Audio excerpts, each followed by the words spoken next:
You guys have really enjoyed my videos about transfer portal abusers over the last couple of weeks, as I've done guys like Taquan Roberson, Sam Jackson, and TJ Finley. Today we're going to do a part 4, as we're going to talk about a quarterback who was super highly regarded coming out of high school, and at one point was considered a 5-star recruit. Not only did his career not work out at the first school he chose, but he's now on school number 4, with pretty much no chance of making the NFL. Today I'm going to introduce you to a quarterback by the name of Harrison Bailey. As I said, this guy was a hot shot coming out of high school, but has been a bust at 3 different schools, and will probably once again be a bust at school number 4, as he's just sort of there to be a bench piece. Today we're going to talk about the rise and fall of Harrison Bailey, but before we get started, if you're a big fan of college football, be sure to subscribe to the channel, leave a like if you support today's video, and let me know what player, team, topic, or situation I can cover next. Now let's get started and talk about Harrison Bailey. Okay, so in order to understand how Bailey got to this point, we first need to go back in time. In 2014, the world was introduced to a young Harrison Bailey while he was at a prospect camp.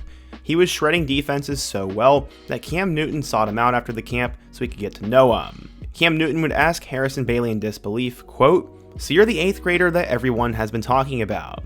At a young age, many were calling Harrison Bailey the next great Georgia quarterback who would follow in the footsteps of Justin Fields, Deshaun Watson, Trevor Lawrence, Davis Mills, and Jake Fromm. Growing up, Bailey's dream offer was Florida, and he would work with a local quarterback guru and develop into the number 2 youth football player in middle school. This guy was good. As an 8th grader back in 2016, he got his first offer from the Miami Hurricanes. The middle schooler from Powder Springs, Georgia, was regarded early on, and Bama was already trying to impress him. Bailey said, quote, "The visit went really good for me. It was crazy. The whole staff knew who I was and treated me like I was one of their own players." He also met Nick Saban, and he said that Saban had never had an 8th grader in his office before or had watched film of one. He talked about the process of being recruited and how I have to be a high character guy and work hard. After that, schools like UNC, Florida, A&M, Ole Miss, and Tennessee all joined the list of schools to offer a kid who had yet to throw a pass in high school, and then Georgia began its pursuit, offering Bailey in the middle of his freshman season. Despite quarterbacking a squad that finished with a 3-7 record, Bailey threw for 2,800 yards and 21 touchdowns. After that, in spite of missing 7 of Marietta's 13 games with an injury, Bailey would throw for 1,800 yards and 20 touchdowns and led his team to the quarterfinals of the playoff for the first time since 1994. The team went 5-1 when Bailey played, and at Marietta, he had some serious star power. He had super tight end prospect Arik Gilbert, Ramel Keaton, a top 100 receiver, and Ricky White, a guy who just got drafted in the 7th round out of UNLV. As I said, Bailey was wanted by every school in the country and made a ton of visits, but it would come down to 2 schools. Those 2 schools would be Tennessee and Michigan, with one expert saying, quote, "This is an educated guess, but I think Bailey ends up at Michigan." He had a great visit. Jim Harbaugh is a former quarterback himself, and this impressed Bailey and his family. I think Bailey sees a chance to win a national title there, and Tennessee could be his choice as it's closer to home, but I'll pick Michigan. That didn't end up happening, as he chose the Tennessee Volunteers, and this was a huge get for head coach Jeremy Pruitt. But why Tennessee? Well, he loved Coach Pruitt. It was also close to home, his receiver Ramel Keaton was going there, and he saw an opportunity to build something. He said, quote, "If you know anything about me, I like to build stuff. I like taking a program that is not where it needs to be and taking it to where it should be. I like building stuff around me, and I like to be the one, and I want that responsibility." He would definitely have to do that, as some thought he could reclassify into the 2019 class, but he did not, and the Vols went 5-7 in 2019, including tough losses to both Georgia State and BYU at home early on. When asked about Tennessee's struggles, Bailey said, quote, "I believe in the process and everything it takes. It is similar to what was here at Marietta. Coming in, the program wasn't that successful, and they're struggling right now. But Coach Pruitt has the vision, and my class is going to come in and try to achieve that. The Great Wall of China was not built in a day, you know." Yeah, Bailey was a huge deal and one of the top quarterbacks in the country, but not everyone was sold on him for some reason. There was some controversy, as every single time 24/7 Sports updated their rankings, Bailey slid down the board. It wasn't like he was playing bad either, as he had just passed for 2,800 yards and 29 touchdowns. Despite that, he dropped 125 spots on 24/7 Sports and 83 on the 24/7 Sports composite. One scout said, quote, "I'm going to tell you another kid they're screwing over, Harrison Bailey. He's dropped over 80 or 90 spots, or some crazy amount of spots since he committed to Tennessee. All this kid has done is perform every single year he's been in high school, and he won the 5-star challenge and won all this stuff, and the kid keeps dropping. Either way, Bailey did struggle with injury and a bad offensive line, but he was the future of the Vols program. According to 24/7 Sports, he was a 4-star recruit, the number 3 pro-style quarterback, and the 99th best player in the class of 2020. Bailey would put up ridiculous numbers in his career, as he finished with 4,300 yards and 44 touchdowns his senior year, and in total had nearly 12,000. He ranked 4th behind Trevor Lawrence, Deshaun Watson, and Jake Fromm. So, how would the middle school prodigy do at Tennessee? Well, let's go ahead and take a look. So yeah, there was a lot of hype for Harrison Bailey to resurrect the Tennessee football program, but that would not end up happening at all.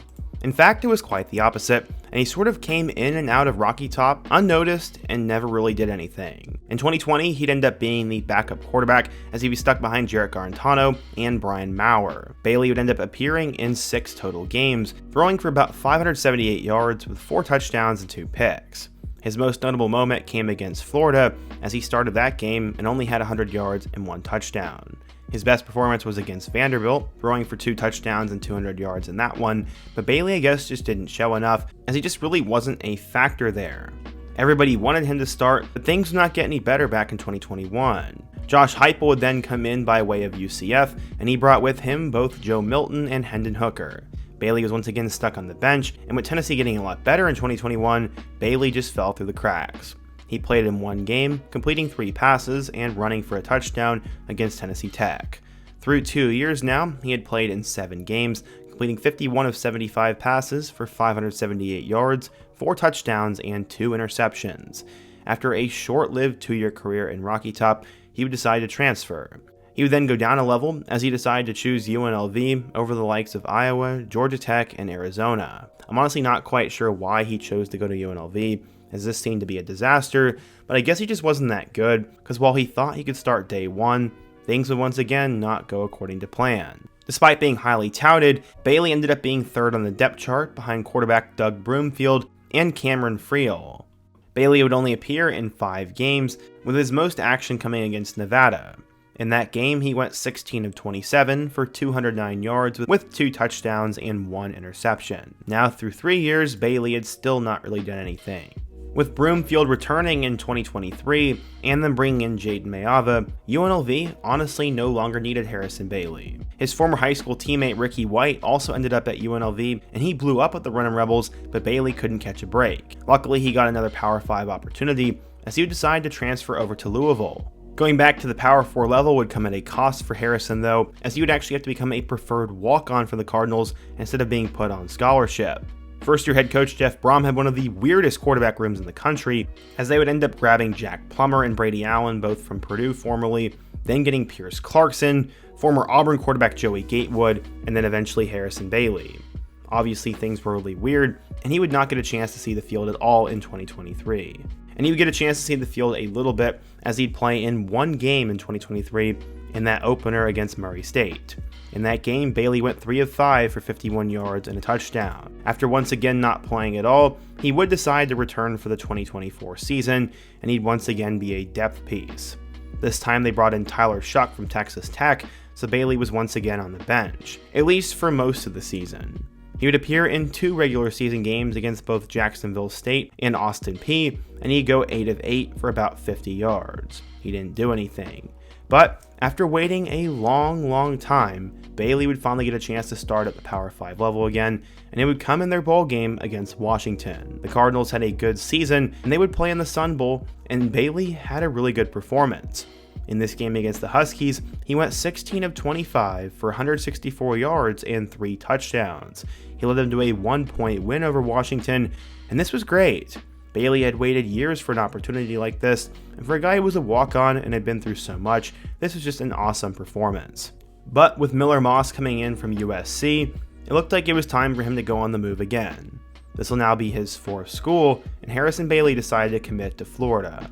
In 2 years with the Cardinals, he appeared in 6 games, finishing with 278 yards, 4 touchdowns, and a 71% completion percentage. Florida was never a guarantee at first, as originally they had grabbed Deshaun Purdy from Charlotte, but after he ended up bailing for Wake Forest, Florida needed another depth piece. They didn't want just a freshman quarterback to go alongside DJ Lagway, And Billy Napier just honestly wanted some depth. This guy had played in 19 games, had started 4, and more importantly, had played at 3 different schools. He was very seasoned and very experienced, and I know some people were saying that Harrison Bailey was just going there to be a depth piece and was trying to get into coaching. That has not been confirmed or denied, but I don't think Harrison Bailey will be getting on the field much this year. But at least that's what it looks like on paper. While DJ Lagway is suffering from some sort of weird, bizarre injury situation, he will definitely be on the field come week 1, unless something terrible has happened. And honestly, if Florida's having a bad year, Billy Napier is honestly better off just playing Tramell Jones Jr. He's a hotshot freshman with a lot of potential, and I see no reason why they would want to play a 6th-year guy who's never really proven he can do anything anywhere. I think Bailey is a good depth piece, is someone who will offer leadership in the locker room, could help mentor young DJ Lagway, and maybe he'll get a chance to play mop-up duty. Honestly, I kind of like this move for Billy Napier, as I said, Harrison is a really good candidate for a backup quarterback, and he can definitely help Lagway out.